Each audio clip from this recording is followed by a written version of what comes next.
Welcome back to my YouTube channel. Today we'll see how can we create an editable table in Oracle VBCS. We will be using Oracle JetBook steps to create the same. So without wasting any time, let's go to the Visual Builder.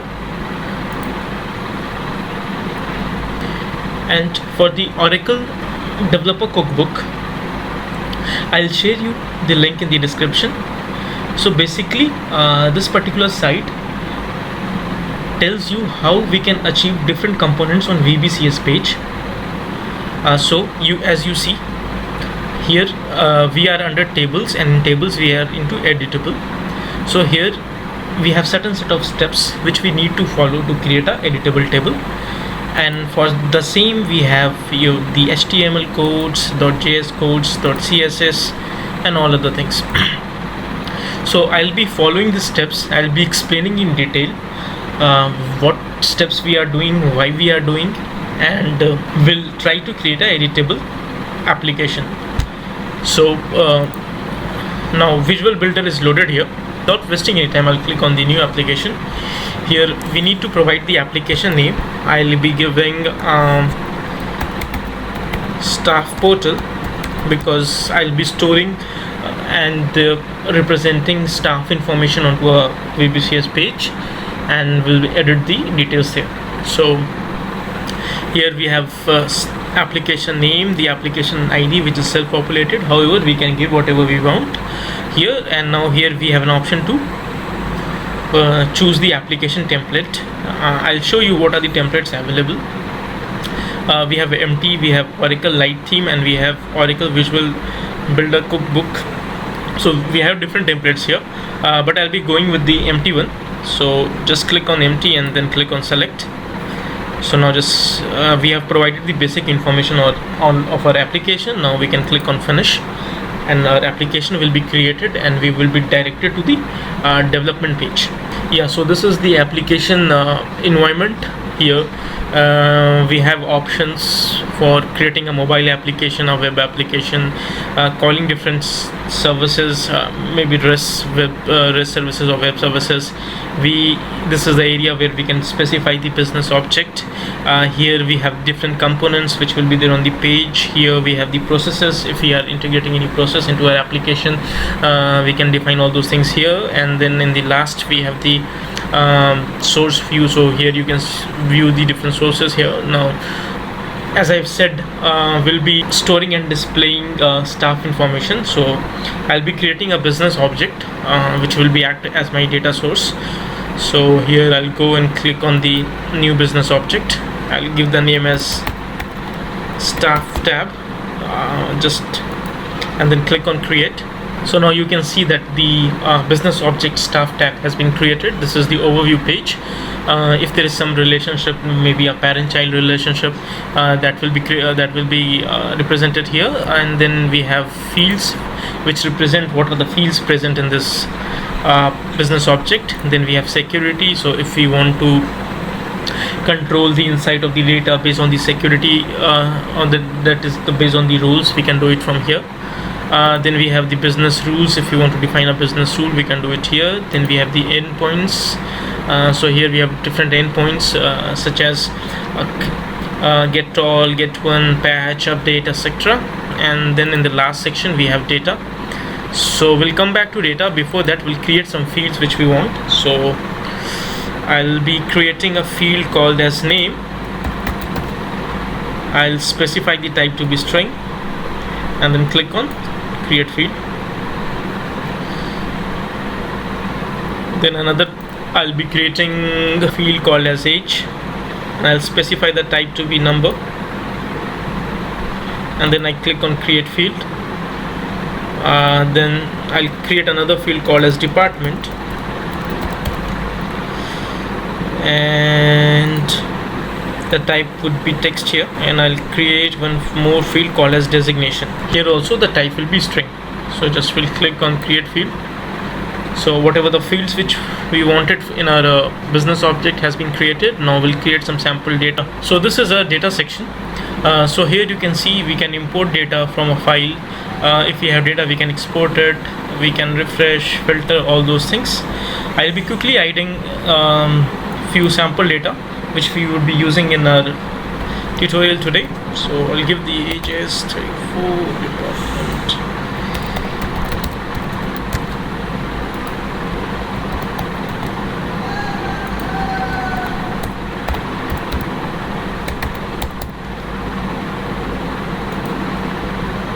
So here we are done with adding few set of data into our business object. So now we'll go and create a web application.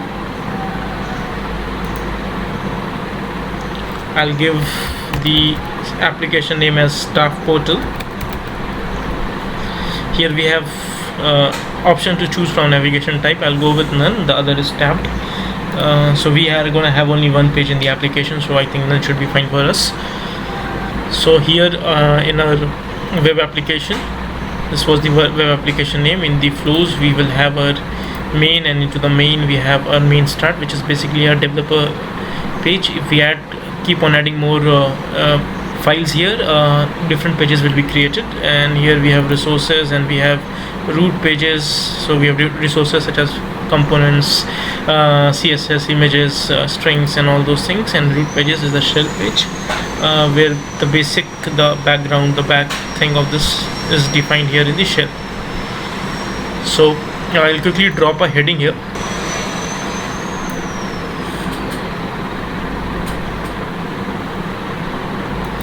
I'll reduce the size and I will change the text to staff portal. I'll make the heading to be of green color. So to do that, go to all, then general attributes. Here you have to go to style and make the color whatever you want. So I'll be making it green. So I'll go to staff, write color green. The staff portal color has been, so see, the staff color portal has changed to green. Now quickly we'll drop a table here because we want to represent our data into the form of table. So I'll do that quickly.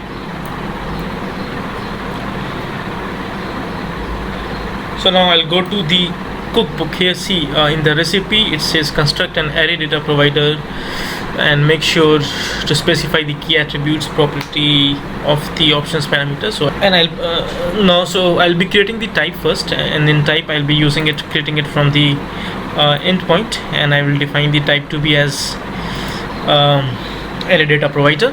So here you go to staff tab and then select the get one, so that we can specify the structure here.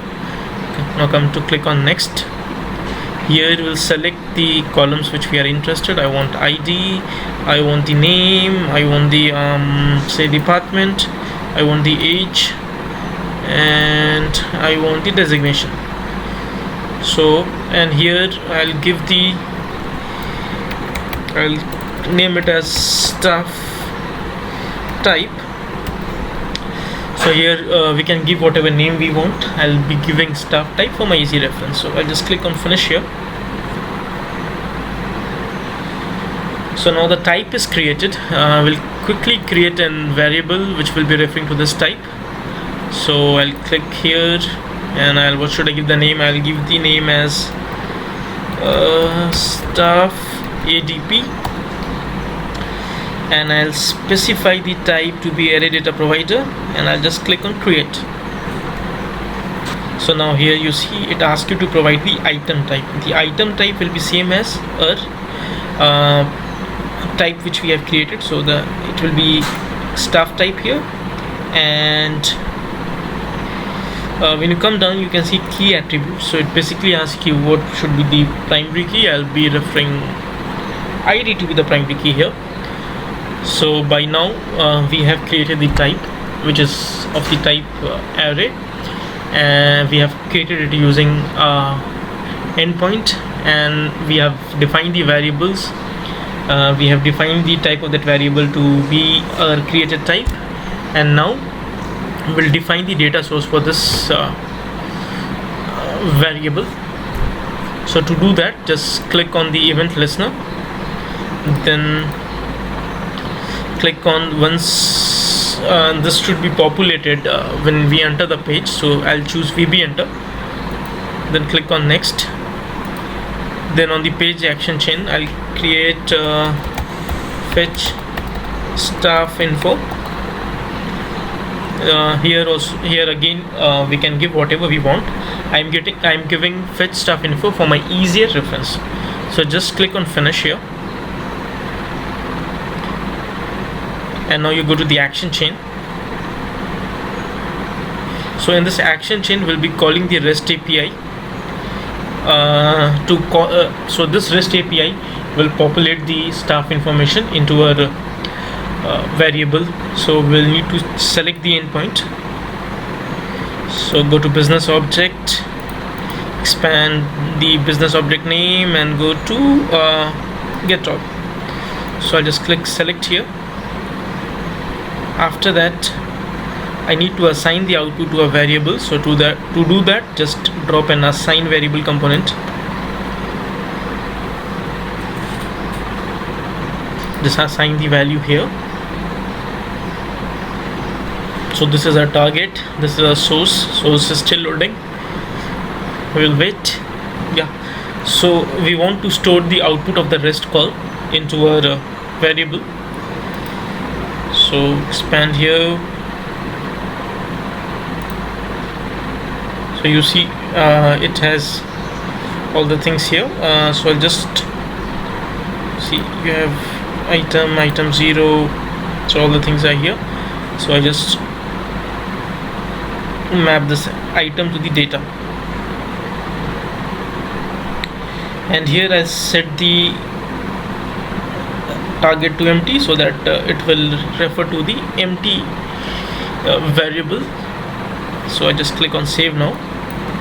So by now we have defined the type, we have defined a variable, we have defined the data source for a variable. Now we'll come to the page designer. Yeah, so now we'll define the data source for this table. So to do that, just click on table and go to data. Here in the data, just specify it to be of staff ADP. So once you do that, okay, so 1 second, you go to the table again. See, we don't see any columns being populated. This is because we haven't defined any column. So to do that, again we go to data. Here you see table columns, click on edit columns. So what columns you want? I want ID, I want name, I want designation, I want age, and I want the department name. So now this is our output table, which represents the output of what is there in the business object. So this is basically an output frame. So we want our table to be editable. To do that, we need to drag and drop the input components. So for name, I'll go to input text. So we click here, we click on input text, and we drop it here. Why I'm doing this? Because the table is supposed to give us the output. To take the input, we should specify the input components. So similarly for the designation as it is text, so I'll drop input text here. Yeah, so we have age. For age is a number, so we'll drop number here. And similarly department is text again, so we'll drop input text. Now coming back to our cookbook, so we have constructed our ADP, we have then created the table and given the input components to it. So after creating the table and assigning the input components, we should create the cell templates. So cell templates, you just come here in the demo. So you see here we have a table, and then we have components, then we have templates. So templates is for one is for the navigation and one is for edit. So this is to specify the different modes. So we can simply view a table and so that will be coming under navigation, and when we want to edit it, that should come into under edit. So in different in navigation it should not take the value and change the value, and in edit it should take the value and change the value of the table content. So for that purpose only we have to specify the template. So to do that, just first come here, select the table, and then go to code. So now see, in the code we have different templates, and these templates are just defined to input text only, to take in the input. So now we'll modify it a bit as suggested in the cookbook. So to do that,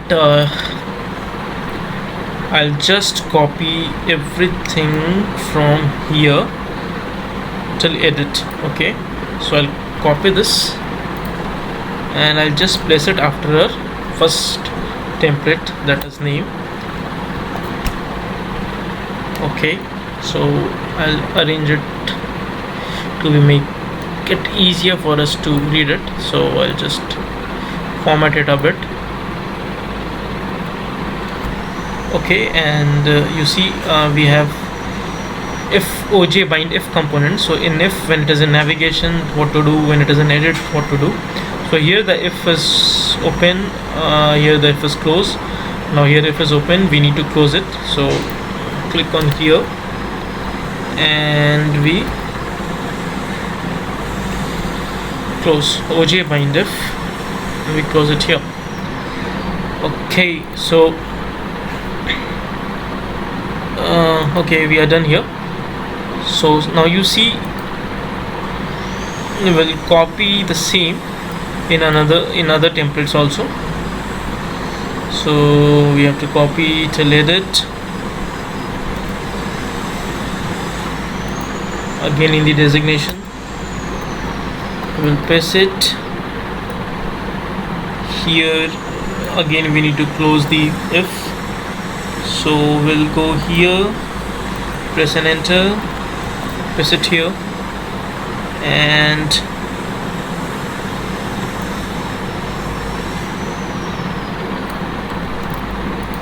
for age also we need to do the same, and we need to end this. So we'll go again to before the template here. This is just the same step, we are copy pasting it in every template.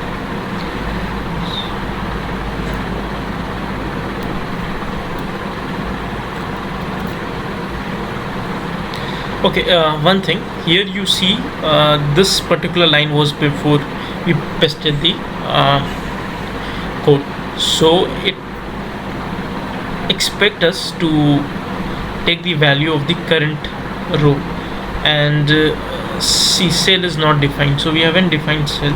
So what to do? So for cell we'll make it,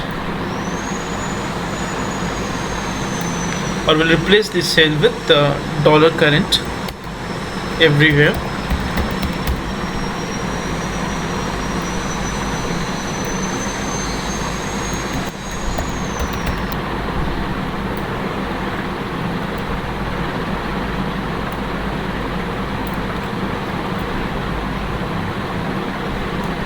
We need to do this in all the 4 templates.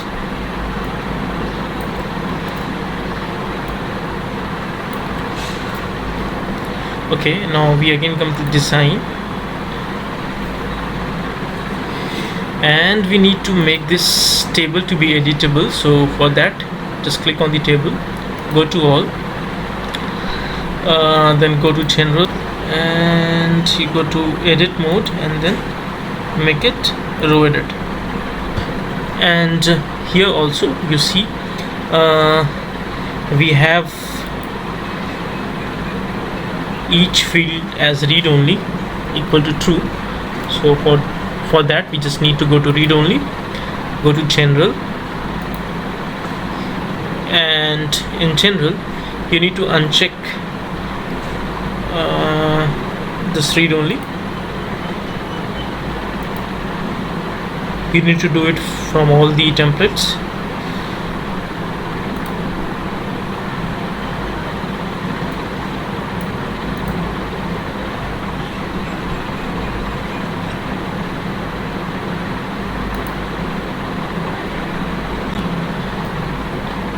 So coming back to a cookbook, so we are done with the third step also. Now we need to define another variable, which will be same as type, so that this variable will store the changes or the information of the row selected.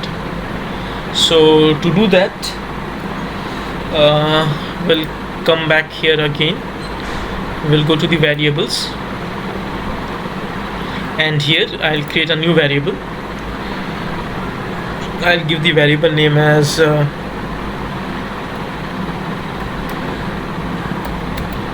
row staff, and the type will be our staff type. So now this variable, you see, we have all the fields listed. This variable will be storing the value of our selected row, and also whatever changes will be made on this variable, and then again stored back to our this variable. Okay, so we come to our page designer,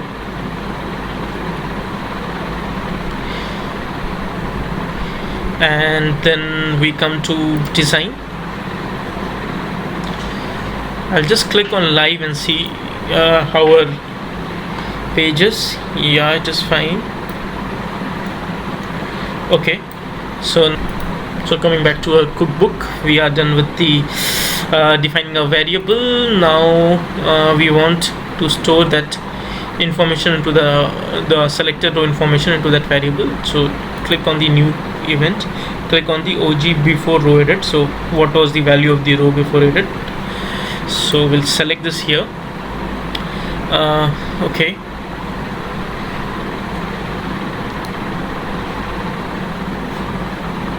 now here again you go to assign variable, click on assign. So we want our row data to be stored into this row staff, so we'll just drop row data here and click on the row staff, click on save. Going back to our page designer.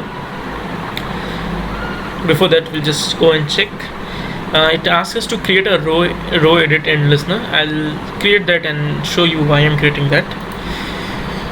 So make the application live. Here you see we are able to edit, but when we go from one row to other, the value is again changing back.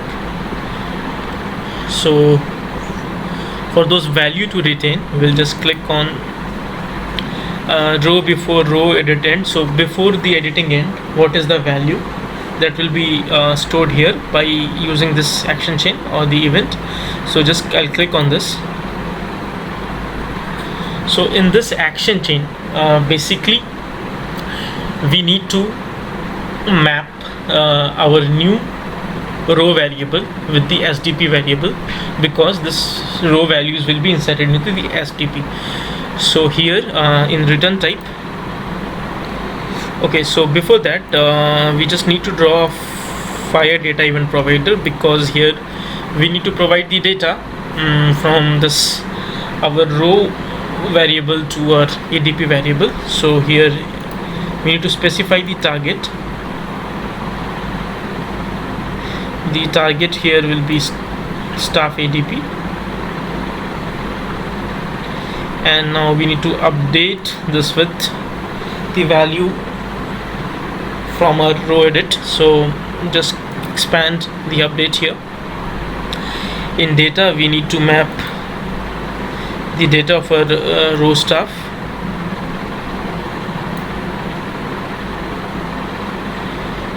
and in keys we need to just map the row key. So key value pair will be found here, and the value of our row variable is stored into our staff ADP variable. Just click on save. Now coming back to our page designer code. Now if you see on the edit, it is taking the value of the current. We want the value to be taken from a row. So for that, go to data, and here you need to specify the row. What is the, okay, this is for the name.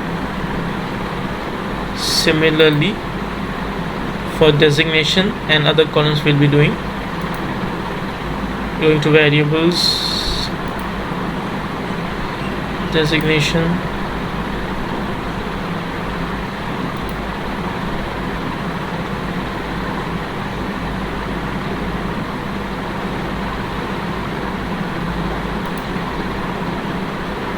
for age also.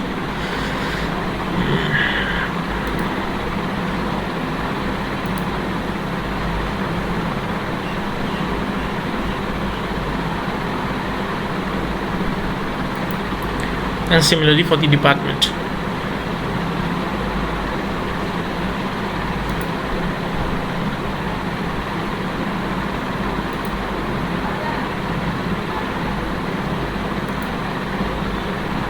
So now we'll run a page and see how it looks.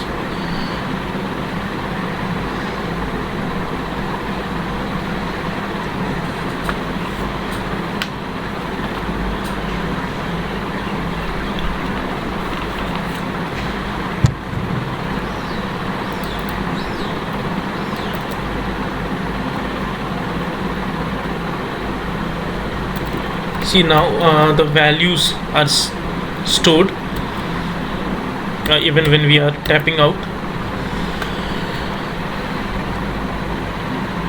So now coming back to our data, business object, see the data is still the same. This is because we haven't created the save event yet. So to do that, go to the application again, main start, page designer, and then go to the design mode.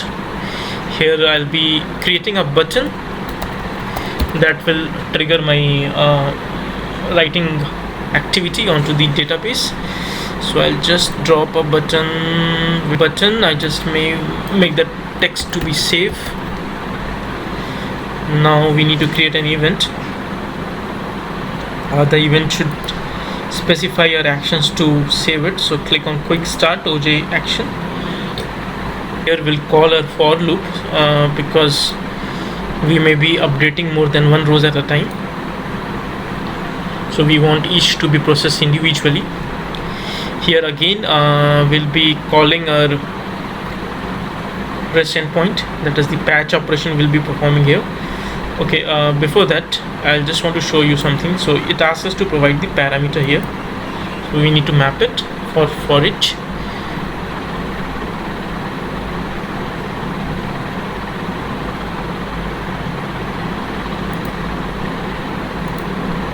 So here we'll map the data to items. Click on save.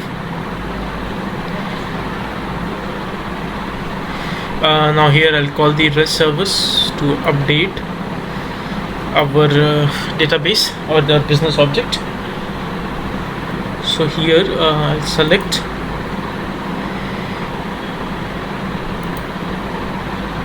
the patch operation here. So we'll select this, click on select. Yeah, so it asks us to provide the staff ID.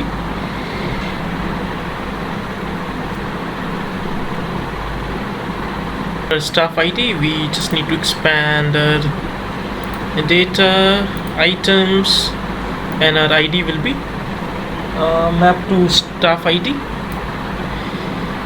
So here you can see the index 0 is there, but we want it to be for the any selected row. So for that we'll need to go to current, and here again we'll go to index. We'll drop the index here,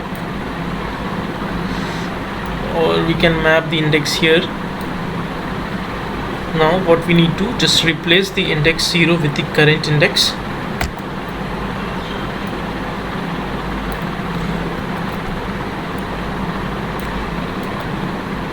Click on save. Similarly we have to map our body also.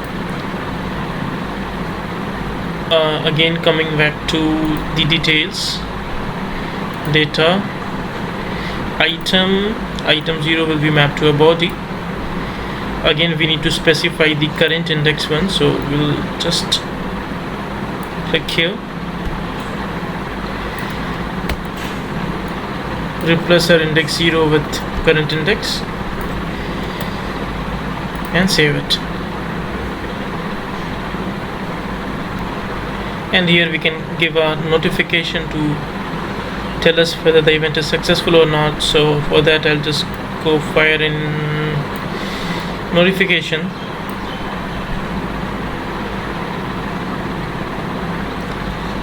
Okay, so I'll give the message as updated. I'll give the notification type as info. Here also in summary I'll give it as updated. So we'll just run our application now. So we can now I'll just update another row here. So I'll give it Ram. In this row I'll make him to be an assistant professor.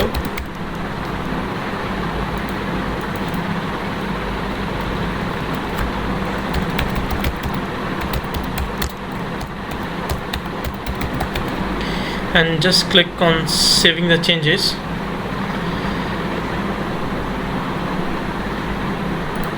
So now you can see this is really irritating. We need to remove that notification, or we just need to put it outside so that we can get it once. So now we can check whether our changes are reflected into our database or not.